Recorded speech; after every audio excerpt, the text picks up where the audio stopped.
What is a dirty business tactic that you know and everyone should be aware of it? If you're buying a used car and it's parked over a puddle, they don't want you to look underneath. Mattress stores that have a find it anywhere else for cheaper. You get your money back. Deal contract with the manufacturer to make the exact same model of bed, but with a model name specific to that store, so nobody can ever cash in on that deal. Not sure if this fits, but if you are offered a raise for taking on new responsibilities, get it in writing. Just learned that the hard way. When finding a home for your elderly parents, set up an appointment but come in a few minutes early and say, "Don't ask if you can walk around for a quick look." The receptionist likely won't refuse you, and the salesperson won't be ready for you. These places like to show you only the stuff they want you to see when being led around by a salesperson. Chat with a resident or a staff member. They'll be the most honest with you. In Nova Scotia, Canada, severance pay is paid on the average of your last 30 days of pay. This means that some companies will actually reduce your hours to minimum your last month with them if they are going to lay you off. Happened to me wife. She worked for this company for 5 years. Worked 35+ hours per week. Suddenly she wasn't getting shifts. Boom. Layoff notice. Happened to other folks too. Offering insurance on anything that does not have the potential to be financially debilitating. Want to insure your DVD rental? Duck off. Some stores increase the price of a product and then put it on sale by a percentage of the fake higher price. I worked in the collections department of Discover Card for a while. One thing they did, maybe still do, to lure customers to them is offer 0% April for the first year. People would jump on this and transfer all their debt onto their new Discover Card. And then the company would conveniently not send the first month's bill. In the fine print of the agreement, it states that if you miss even one payment in that first year, your April will jump to 29.95%. Half of my calls were to these new customers who would then proceed to throw a fit because they didn't ever get the bill. And I had to explain to them that it was their job to know when the bill was due. And sending one was just a courtesy extended by the company. I hated that job. It ate away at my soul. We have many more clients interested in this limited offer. When moving out of a rental apartment house, make sure to take lots of pictures and ask the owner landlord to do a walkthrough with you. Video the walkthrough. That way if they do not give you all your deposit back, you have something to take to court vs a he said which you generally lose.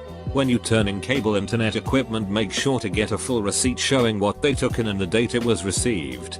Scan this and email to a couple different email accounts. Comcast and others are bad about losing the equipment a couple years later, after you forget, and then billing you. Sire. A local lawn maintenance business takes advantage of unsuspecting customers in 3 ways. 1. On monthly bills. They double the state tax. Instead of being, say, 6%, it'll actually be 12% if you check the math. 2. Without discussing it with homeowners, they charge double for double cuts when the grass is a little taller in areas than usual. So, if you had agreed to pay $50 per mowing, the monthly bill says $100 for each visit. They never ask, they just do it and charge double, in most cases. It's just a small patch of the yard that has taller grass, not the entire thing. 3. They are supposed to mow once per week, but without telling customers first, they start mowing every 5 days, which means they get to charge for more mowing visits per month than necessary. The closing down sale in the shop that never closes down. It's just in closing down sale mode continuously. I'm amazed shops are allowed to get away with this. The 3-tiered pricing approach.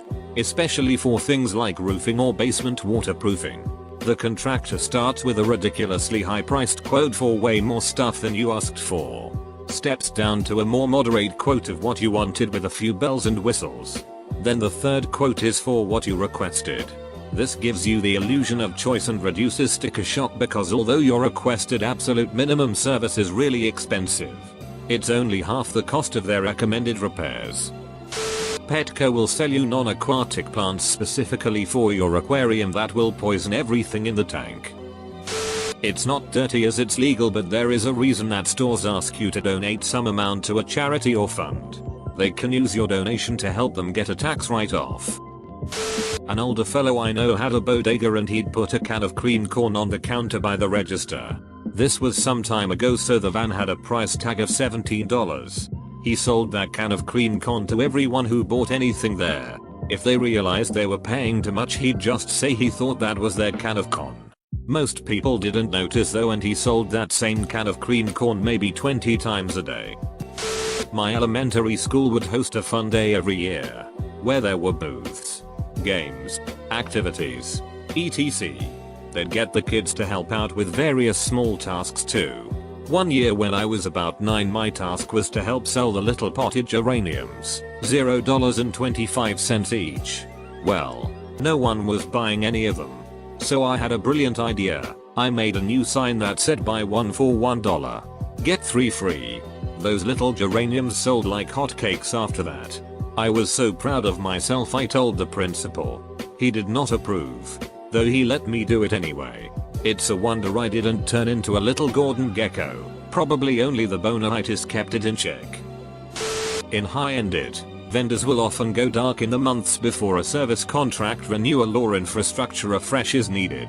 The idea behind this is that the customer is forced to come to them, or they can come to the customer with little enough time to complete the refresh that they are either forced to make a purchase on bad footing for price negotiations or a new service agreements for an additional year at a higher rate while migrating to new gear. I waited tables in a restaurant and one time I decided to pour a cup of soup into an empty bowl. A bowl of soup costs a good bit more than a cup of soup at the restaurant. The cup filled up the bowl to the top. In France it's hard to fire or lay off people. So when big companies need to clean house a bit, they move the office to a new location quite distant from the current one. In the process they reduce the office size from 50,000 seats to 30,000 because they've estimated that amount of people will resign rather than endure a 4 hours commute. But officially totally you still have your job if you want. We are not laying you off, but I need you in the office every day. Or you could resign if you don't like the new location. Nestle did that and apparently it's fairly common now for multinationals around Paris. The You Want a TV $5,000 base boat. Scams at car dealerships. Generally, you get a flyer in the mail that says scratch off X to see if you won. You always win the biggest prize, but when you read the fine print, you actually only win the right to spin some wheel or put your name in a box for a drawing. The employees' friends and family always actually get the boat TV cash. Your win is just a tactic to get you into the dealership. A fun thing to do is waste the manager's time. Go to the dealership. Prize flyer in hand. Find a nice car. One with all of the options. Ask for every dealer ad on the offer and tell them you don't want to waste time negotiating. You have cash. Talk to the manager. And keep going back to him/her. Insist on a test drive with the manager. Convince them you want to buy the car. And get to the paperwork phase. Then, just before you sign, inform them that they haven't sold you a car. They've sold you on the idea of buying a car. Get the manager's card and tell them you'll be dropping their card in a hat with other dealership managers' cards. A card will be selected at random and that dealership manager will be notified by mail in 4 to 6 weeks. Let them know that the actual car you buy may not be the one used in your promotion. Update. Thank you, kind stranger.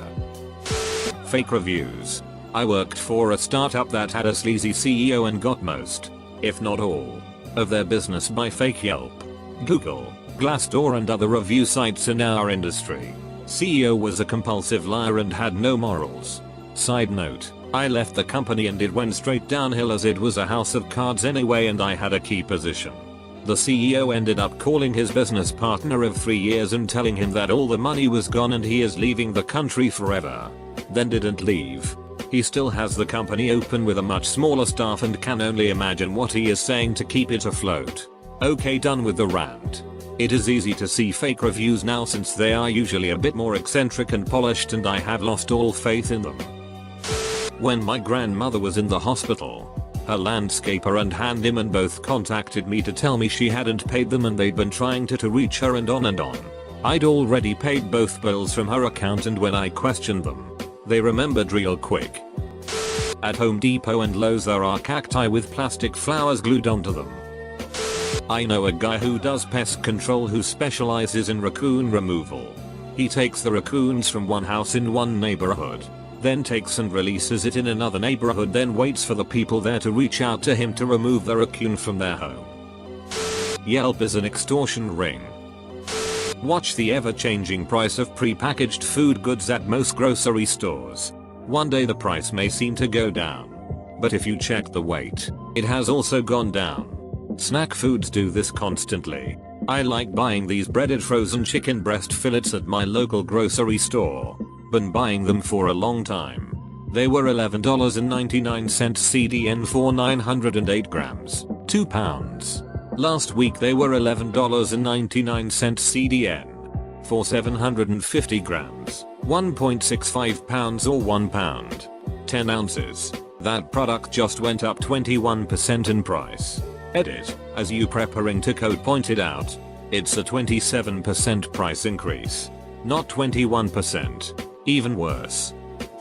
If you're buying a used car or any car for that matter, the check engine light should temporarily come on when you start the vehicle. If it doesn't, the dash has been tampered with to mask a potential issue. Mechanics and other car servicing places will often put many additional tasks replacements on your bill or imply that you should do things immediately.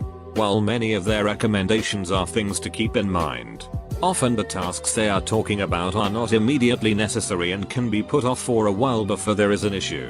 This in no means is me saying that you shouldn't regularly take your car for servicing. When I worked at Hand, we used to do some sneaky stuff with setting up the mannequins displays.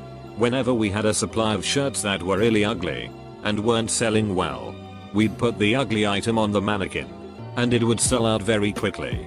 This isn't necessarily the dirtiest trick, but it worked pretty well for pushing really ugly clothes.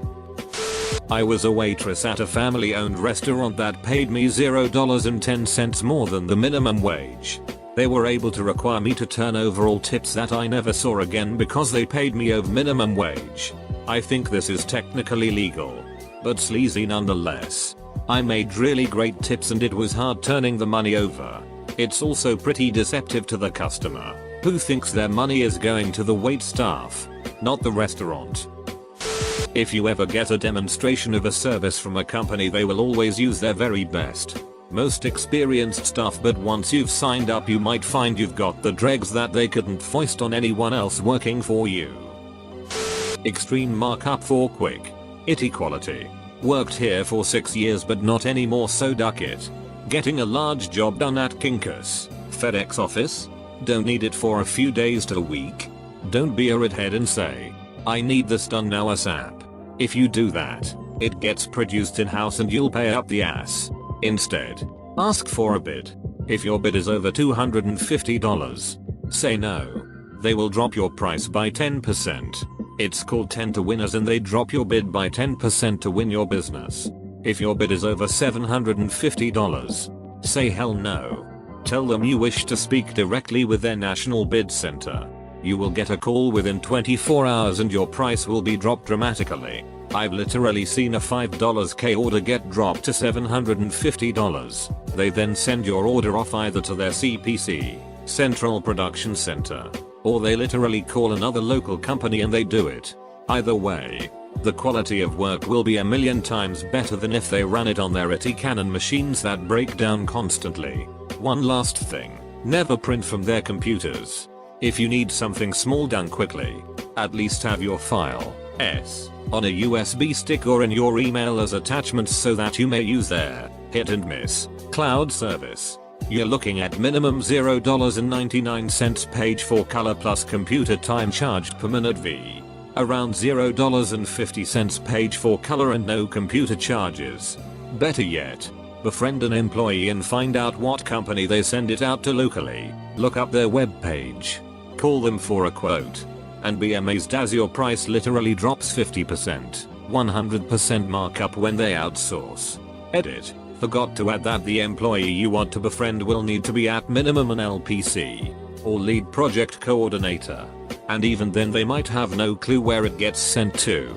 You want the one you see behind the printing counter that seems to ignore you until someone else helps you. Edit again. Took me a moment to remember.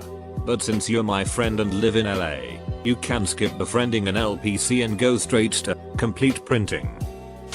The higher priced items like prime rib and seafood is typically at the end of the buffet line, and cheaper, more filling options like bread and mashed potatoes are at the front. They hope you fill up your plate space, stomach space by the time you get to the high ticket items.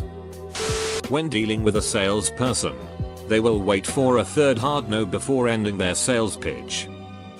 Real estate gurus who sell their courses online in downloadable digital format and say that we must buy now since they only have a few courses remaining, and when they're gone, they're gone. How the duck do they run out of digital, downloadable courses?